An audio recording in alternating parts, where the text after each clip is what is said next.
Shalom Kingdom People, senang sekali bertemu dengan Anda kembali di program podcast GBI Rock Surabaya, Kingdom Insight His Gift for You.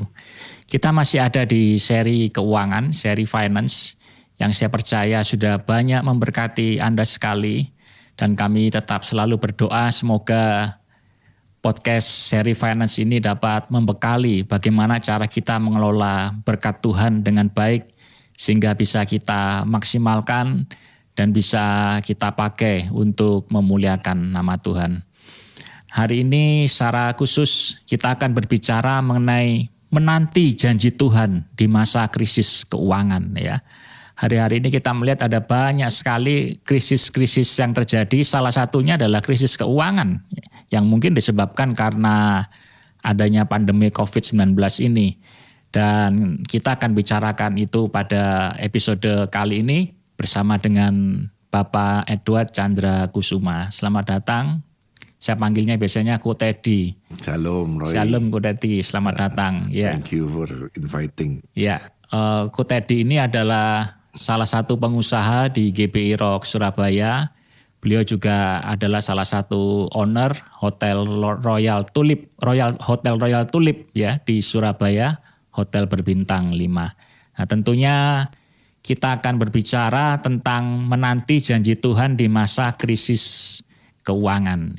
Nah, saya ingin bertanya kepada Ko Teddy ini. Ko Teddy, di masa pandemik ini kan banyak sekali orang mengalami krisis ya. Salah satunya itu adalah krisis keuangan ya. Entah itu pengusaha ataupun sekalipun dia ibu rumah tangga ya. Siapapun mungkin akan terkena dampaknya, efeknya itu ya. Menurut tanggapan Ko Teddy bagaimana kira-kira? Ya kalau ini sih bukan lagi menjadi rahasia umum bahwa selama pandemi ini banyak bidang perusahaan itu bidang usaha terkena dampak yang cukup serius. Mungkin juga lebih berat daripada krisis moneter tahun 98 karena ini sudah bersifat global. Dan kaitannya ke paranoia resesi itu pasti sudah terjadi. Khususnya kalau di bidang perhotelan, saya melihat banyak sekali hotel-hotel yang ditutup, banyak sekali karyawan yang dilakukan layoff ya. Ataupun kalau tidak di layoff itu istilah umumnya sekarang mengalami pay cut atau gaji itu dipotong secara sukarela. Itu bukan hal yang menyenangkan dan ini mengakibatkan dampak ekonomi yang cukup serius. Orang biasa naik Garuda, naik Citylink, naik mobil untuk travel. Downgrade semua ya. Iya, jadi ini enggak usah malu lagi, tapi itu kejadian di semua negara, semua kota, seluruh dunia melakukan hal itu. Iya. Jadi semua juga kena dampaknya. Semua begitu ya. juga kena dampaknya. Jadi kita tidak perlu harus gengsi, tidak perlu harus mempertahankan gaya hidup kita. Tidak perlu, sama sekali tidak perlu. Jadi kita justru harus prihatin dengan adanya pandemi ini, gitu ya. Ya, jadi menurut saya dengan pandemi ini menjadi lebih berhikmat dalam spending atau lebih berhikmat dalam lifestyle itu yang harus disesuaikan. Dan ini memang tidak gampang suatu proses. Seperti kata Bapak Gembala senior kita, Corona Academy begitu ya. Betul. Ada sesuatu yang Tuhan ingin proses di setiap orang, ya terutama anak-anaknya. Ya, jadi memberikan pelajaran bagi kita semua untuk kita bisa menjadi lebih baik. Betul. Ya. Nah, aku tadi seringkali kalau orang mengalami krisis ya, khususnya krisis keuangan ya, orang itu seringkali tidak sabar ya, bahkan mungkin tidak percaya kalau Tuhan itu sanggup menolong di masa-masa krisis yang sedang dia lalui. Kalau sudah begitu, apa yang mesti dilakukan Ko Teddy untuk orang-orang yang seperti itu, yang tidak percaya, yang kurang sabar ya, yang mungkin juga kurang iman begitu? Memang kejadian krisis ekonomi ini kalau kebanyakan orang baru terjadi 1,5 tahun terakhir ini. Tapi kalau dari pengalaman pribadi saya sudah mengalami krisis ini sejak 10 tahun yang lalu. 10 tahun yang lalu, wah panjang 10 sekali tahun ya. Lalu saya mengalami penyesuaian dalam berbagai macam, tepatnya di tahun 2010 itu usaha yang saya pimpin itu terbakar ya, mengalami dan kebakaran, mengalami penyesuaian lifestyle, penyesuaian gaya hidup, segala macam. Dan jadi kalau saya secara pribadi saya nggak kaget masuk ke krisis ini. Iya. Karena yang orang biasa lakukan sudah saya lakukan beberapa tahun yang lalu gitu. Iya. Ya mungkin berapa tahun, 10 tahun yang lalu gitu. Iya.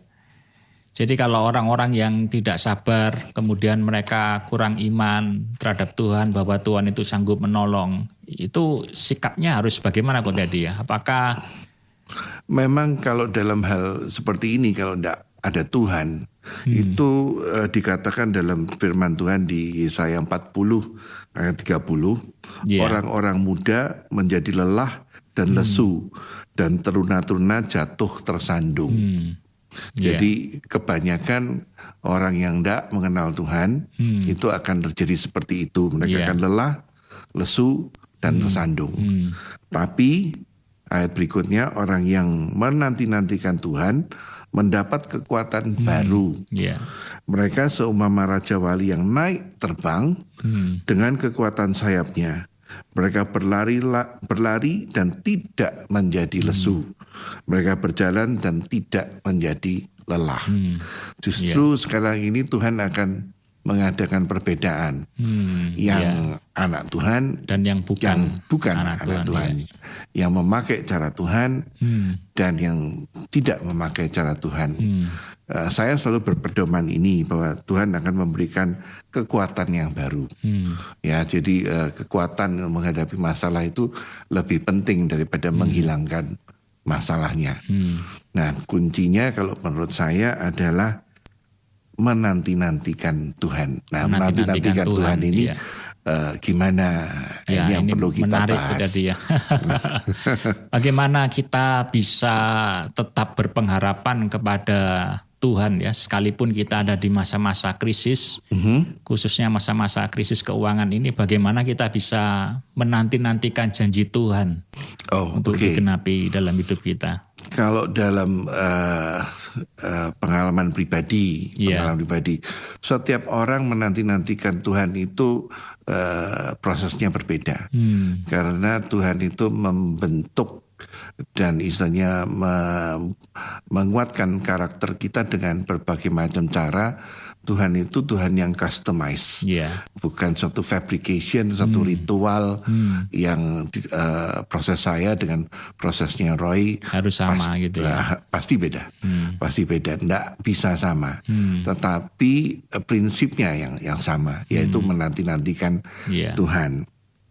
Nah, itu yang saya selalu pegang. Makanya kalau saya ditanya seperti ini, saya selalu menyaksikan gimana Tuhan itu menciptakan suatu ruang tunggu untuk kita. Zaman sekarang ini nunggu itu tidak menyenangkan. Betul. Apalagi zaman instan pakai gadget gitu, beli tiket pakai gitu.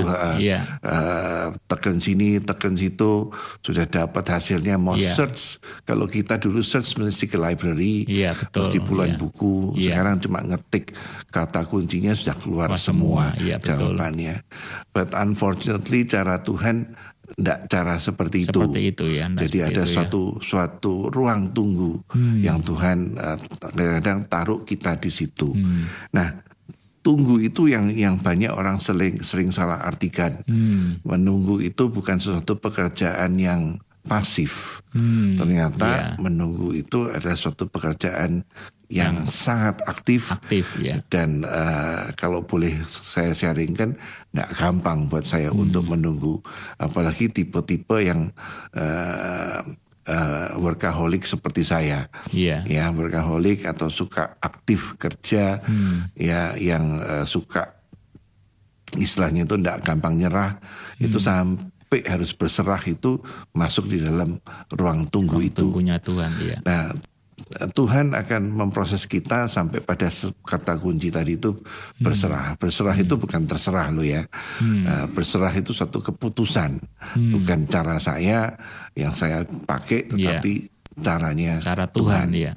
Nah, cara Tuhan sangat berbeda dan sangat bertentangan dengan akal manusia. Akal manusia, apalagi yang prinsip-prinsip usaha yang saya jalankan atau bahkan sekolah itu kadang-kadang sangat bertentangan. Ya ini yang kita bisa jabarkan, tapi karena terbatasan waktu mungkin summary ujung-ujungnya aja gitu ya. What should we do? Saya teruskan atau? Ya boleh kok, tadi diteruskan ya. Bagaimana kita ini bisa menunggu Tuhan gitu ya, dengan sabar, kemudian menunggu Tuhan dengan penuh iman begitu. Itu yang kadang-kadang orang mungkin nggak bisa lakukan gitu ya. Pengennya cepet-cepet ya. Apalagi kok tadi sempat sharingkan semua serba instan begitu ya. Kalau bisa Tuhan juga instan menuruti maunya kita gitu ya. Cepat-cepat kita ini ditolong dan seterusnya. Padahal kita ini masih ada di ruang tunggunya Tuhan gitu tadi. Betul.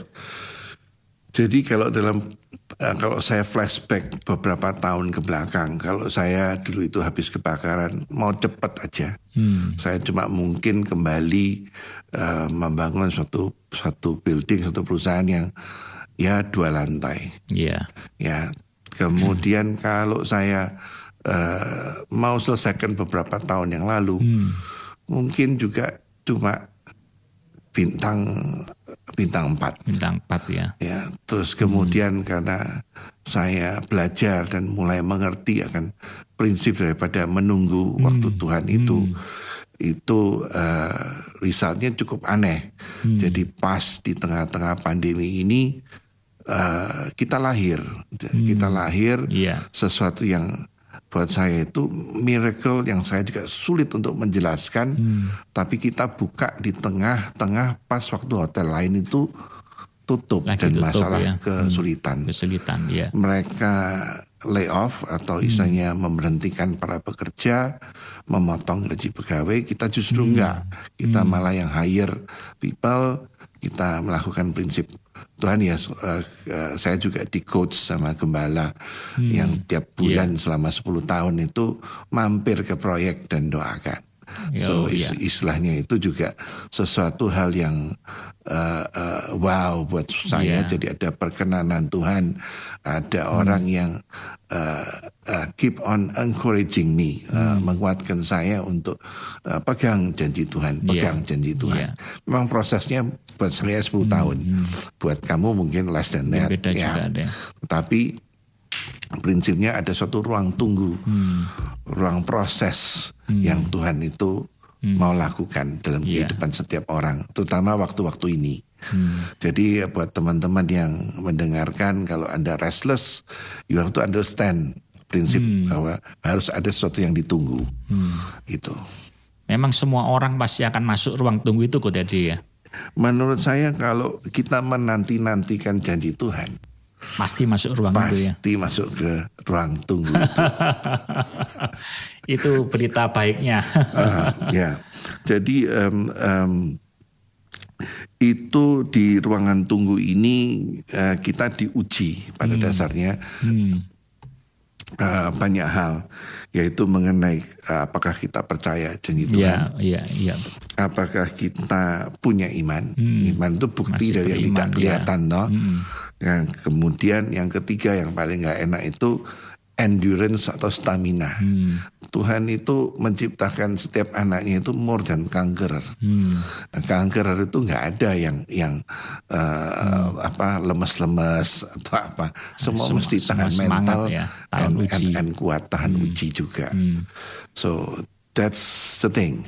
So dari akademi ini jangan dipikirkan ini akademi yang di belakang meja. Akademi ini betul-betul praktikal. Ibaratnya itu Anda akan dilatih hand on hand sama Tuhan dalam waktu-waktu ini untuk menjadi tangguh. Gitu.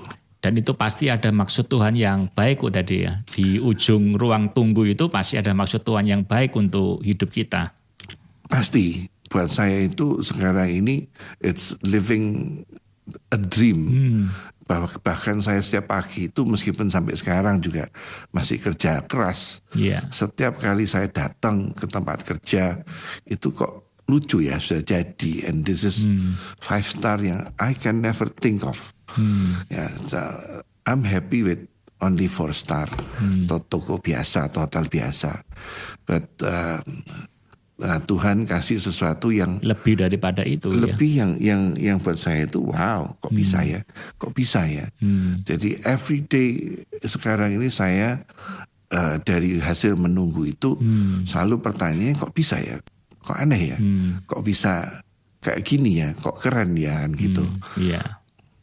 Jadi selalu ada yang baik yang Tuhan sudah sediakan di ujung ruang tunggu itu ya. Kalau kita mau memang, kalau kita memang mau menunggu. Ya, jadi istilahnya itu Tuhan itu kalau kita nunggu pasti kasihnya itu over than our expectation. Nah, aku tadi banyak orang berkata, apakah saya benar-benar bisa keluar dari krisis keuangan yang mungkin sedang melanda saya hari-hari ini? Oh, saya percaya itu janji Tuhan. Ya, kalau kita menanti-nantikan Tuhan, Tuhan akan kasih kalian stamina yang kuat, ya, untuk bisa mengatasi masalah keuangan seberapa besar pun itu.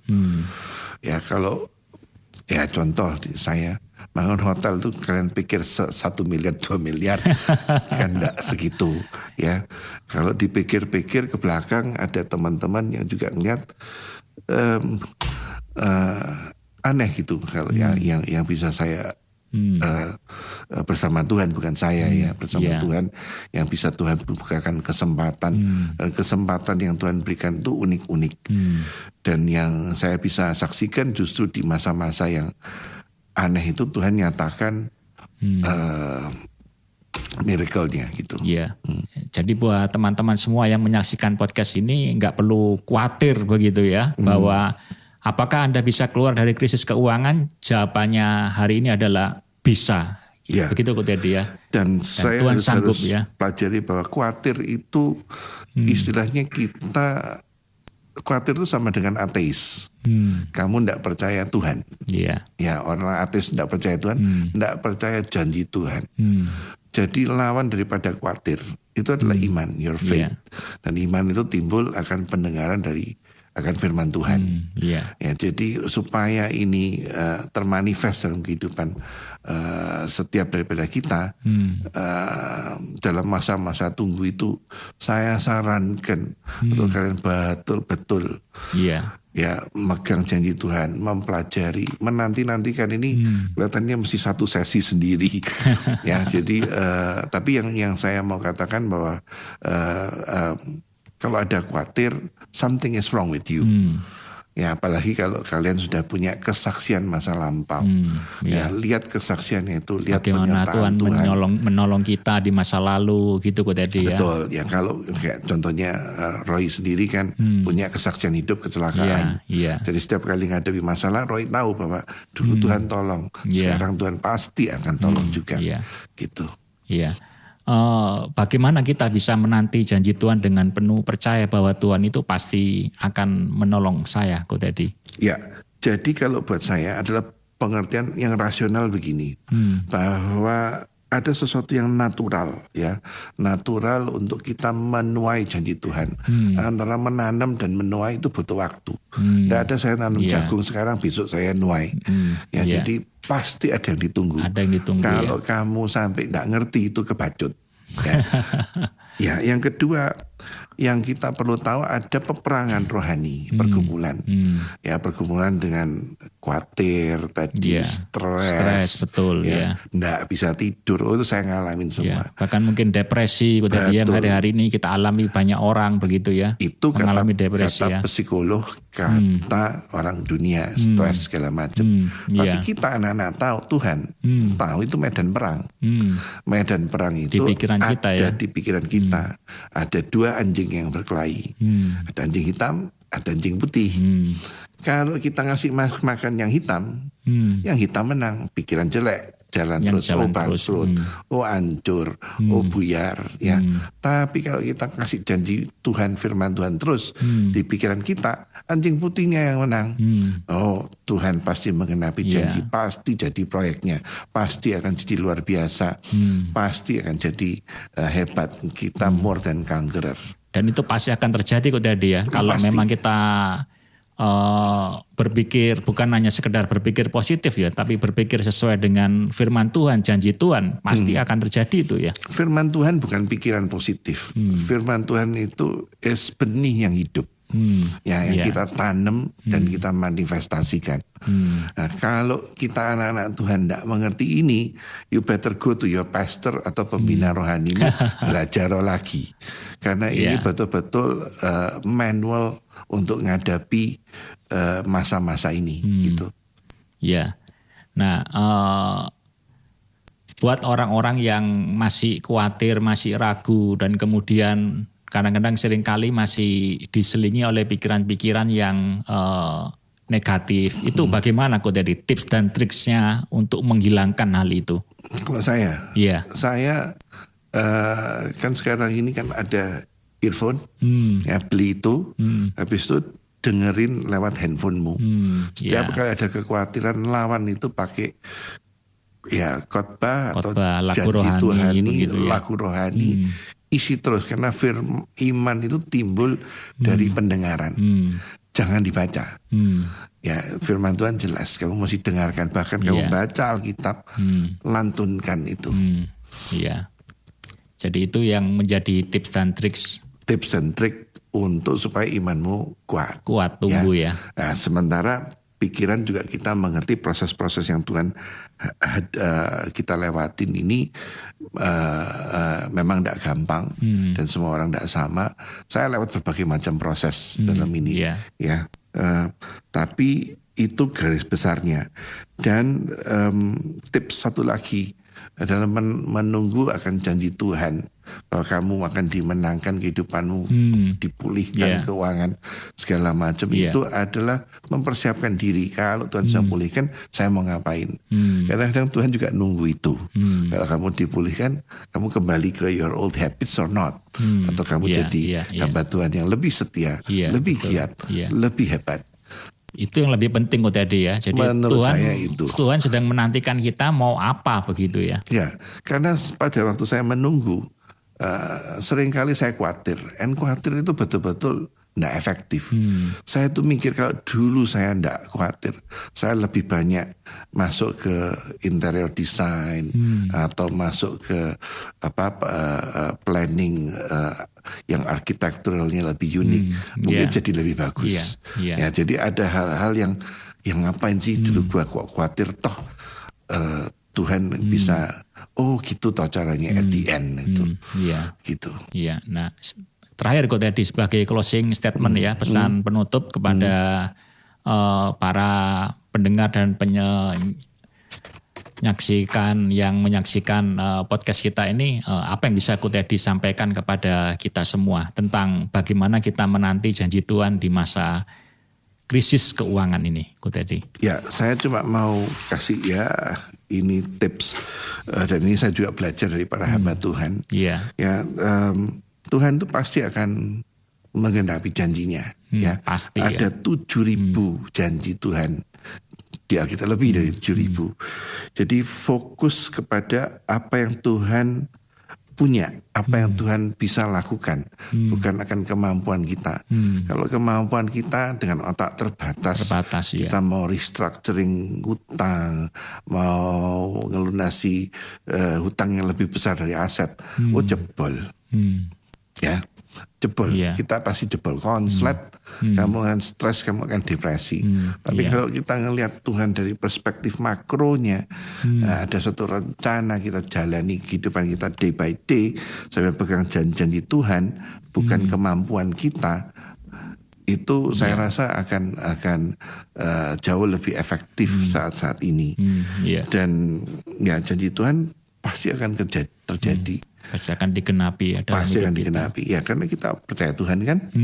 Ya, kalau kita tidak percaya itu, ya harus kita balik ke old habit stres khawatir. Saya sekarang ini yakin dan ini kalau orang yang khawatir itu kamu tidak percaya Tuhan. Tidak percaya Tuhan kamu ateis. Iya. Itu kalau orang nggak percaya Tuhan sama dengan orang ateis gitu ya. Saya percaya. Meniadakan Tuhan. Meniadakan Tuhan. Jadi mulai khawatir. Ya. Karena kamu bekerja dasar kemampuanmu sendiri. Iya. Jadi oleh karena itu kita tetap percaya sekalipun kita sedang ada di waiting room-nya Tuhan begitu ya. Dengan segala proses yang Tuhan sudah izinkan untuk terjadi dalam hidup kita ini, kita tetap percaya bahwa satu kali nanti kita akan keluar dari waiting room itu dan menjadi lebih dari pemenang. Pasti Amen. menjadi ya. Amin. Dan kita tidak perlu khawatir kalau begitu ya di masa-masa krisis keuangan ini kita tidak perlu khawatir begitu ya. Tapi bukan lokang-lokang kaki ya. Iya. Kita harus sekarang ini juga keras, belajar mempersiapkan diri ya, untuk opportunity daripada kamu khawatir.